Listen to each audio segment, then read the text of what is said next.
more than 199 million people are about to see something that they have never experienced in their lifetime. And I need you to understand what is about to happen, because this is going to happen and it's going to hurt millions and millions of people.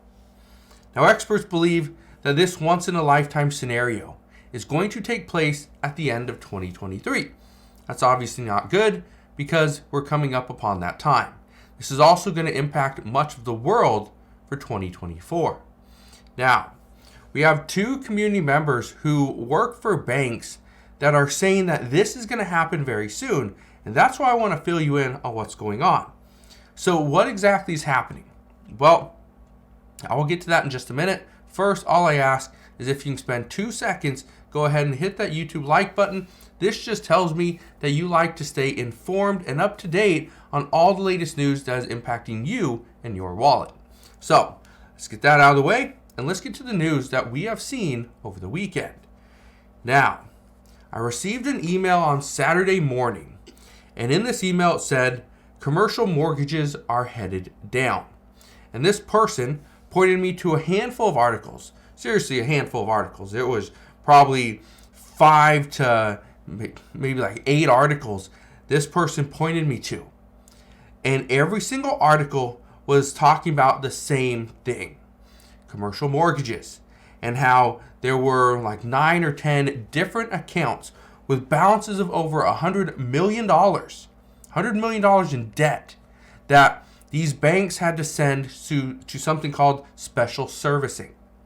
Now, according to this emailer, she said she also works for one of the firms that is tasked with avoiding a default.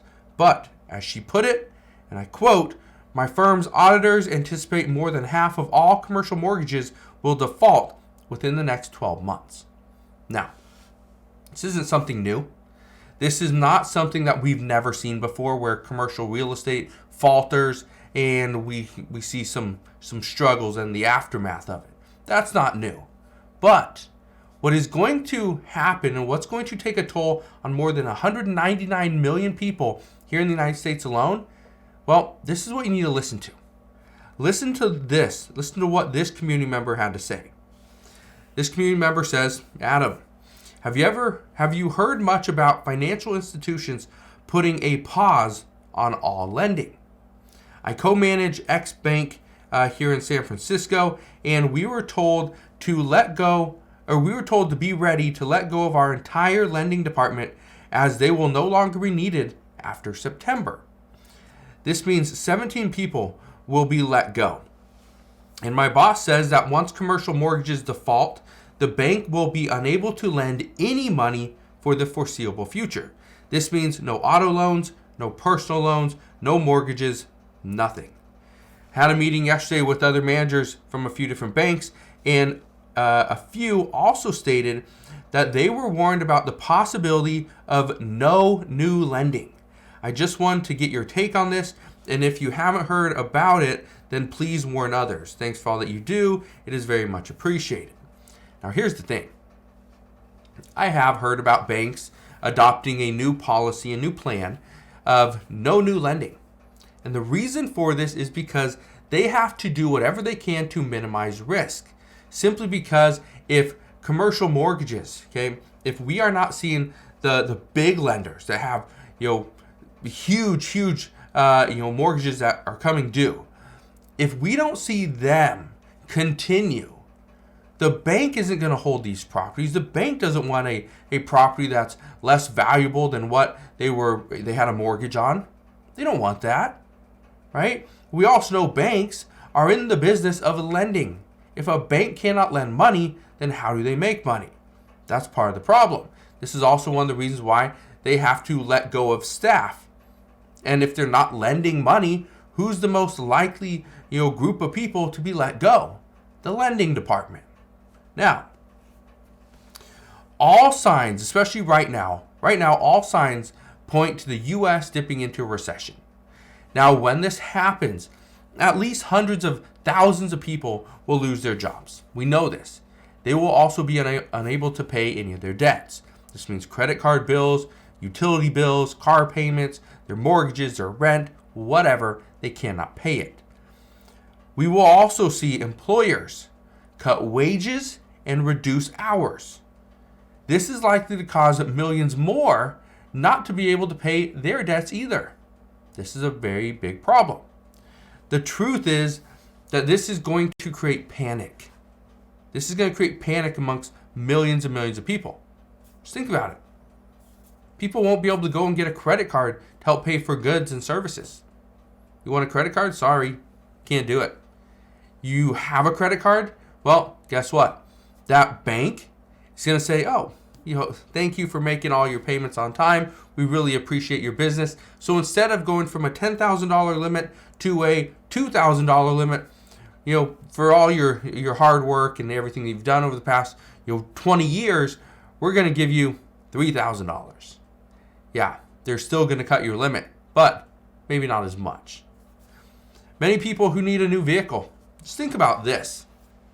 Think about all those people that have been waiting. They've been waiting so that vehicle prices come down. Guess what? They're starting to come down. This is good news. So if you want to go and buy a vehicle, guess what? Now might be the time, because pretty soon when banks decide, sorry, we're going to put a pause on all lending. And again, just want to be very clear on this. It won't be all banks, okay? Because I know people are like, well, you can't get a loan? That's crazy. There's no way this is going to work. You have to be able to get a loan. Well, you don't have to, right? But yes, there will be banks out there that will give you a loan, but you have to qualify for that loan. I'll get to that in a second. But here's the thing. Think about it. As vehicle prices come down, as rates potentially pause or maybe tick down a little bit, people are going to jump in and want to buy a new car. Guess what? You will not be able to unless you pay cash for it. Because again, a loan will not be possible unless you have impeccable credit, okay, and a generous income to back it up.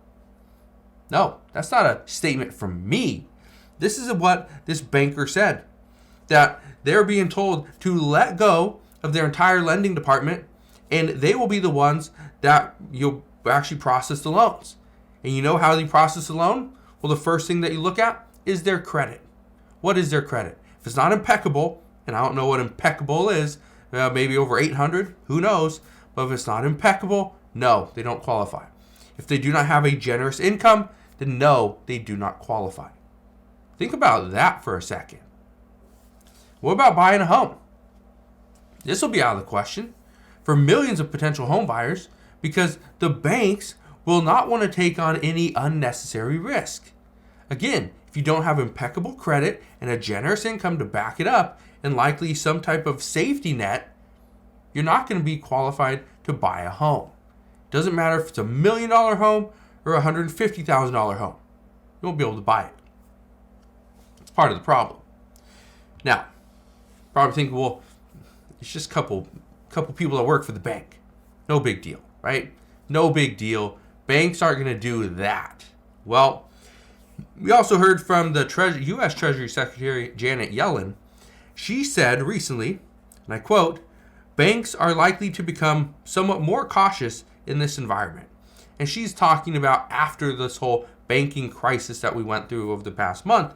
Then she went on to say, "We already saw some tightening of lending standards in the banking system prior to that episode, and there may be some more to come." Yeah. So the U.S. Treasury Secretary is also saying that banks are going to be more cautious. It's interesting. But again, how does that impact us? Well, right now we know that 77% of U.S. adults, so about 199 million people, currently have a loan. Guess what? When you see that, okay, oh man, I'm struggling to pay that. I wish I could refinance. Well, let's go into the bank and talk to them. Well, you can't refinance because they do not want to refinance the loan. They want you to pay it off as is. That's what they want. They want to get you off their books as quickly as possible. They do not want to have your debt, because especially if you're struggling. This is where some experts are saying that almost 200 million people are about to see their finances crumble simply because if you can't afford your mortgage or your rent, Those are the two, or really the largest payment you're going to have, is your housing. What if you can't afford it and you need to go and refinance a car? You need to go and see about getting some more favorable terms on a credit card, on a personal loan, right? On a toy like a side-by-side or an RV or a boat. Guess what? Banks are going to say, we're not going to have it. We do not want it. That is the reason why this is such a big deal. Because now we're hearing from bankers saying that this is going to happen sometime in 2023. We're in the middle of April. So that's coming up very soon. But again, let me know if you've seen anything on this, because as of right now, my guess is no. And again, I tend to be very early with a lot of these stories. The major media outlets, CNN, Bloomberg, CNBC, Fox News. You'll probably start to see some of this stuff within the next 2 to 3 months. But again, at that point, it might be a little bit late to prepare. So, this is what I'm telling you now. Get ready, prepare, because this stuff is happening. But again, thank you guys for watching. Have a wonderful rest of your day. Consider subscribing. I'll see you guys on the next one.